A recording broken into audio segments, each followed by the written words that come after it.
Բարի երեկո, հաշվադրոպեները առաջ իմ գործընկեր պատգամավոր Արգիշտի Գևորգյանի հետ պարտադրված կիսաթողեցինք ճամփորդությունը դեպի Արմավիր քրեակատարողական հիմնարկ, որտեղ մեկնում ենք այսօր 2 ամսվա կալանք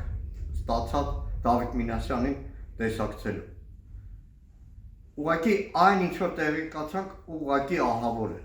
որքան պետք է ատեն 18 տարեկան տղաներին, որ նման քայլի գնա։ Պարզվում է, որ դատարանը նաև որոշում է կայացրել սահմանափակել Դավիթի տեսակցությունները ծնողների համար, ցանկացած բոլորի համար բացի փաստաբաններից, անգամ արգելել, որ բոլոր կալանավորներն ունեն այդ հնարավորությունը բանտից հեռախոսազանգ կատարել։ Ուղղակի որ պատկերացնեք, ընդհանրապես շատ քիչ դեպքերում է եւ հատուկ անձանց դեպքում է, որ սահմանափակում է դատարանը կիրառում, որ քրեական գործին չխանգարի։ Իհարկե քաղաքական գործերով, սրբազանների գործով, տարբեր ուրիշ գործիչների գործով սահմանափակումներ եղել են, բայց չեմ հիշում որևէ դեպք, որ նույնիսկ ընտանիքի անդամների նկատմամբ սահմանափակում կիրառի դատարանը։ Այսօր ամբողջ օրը տարբեր մարդիկ անիծում էին։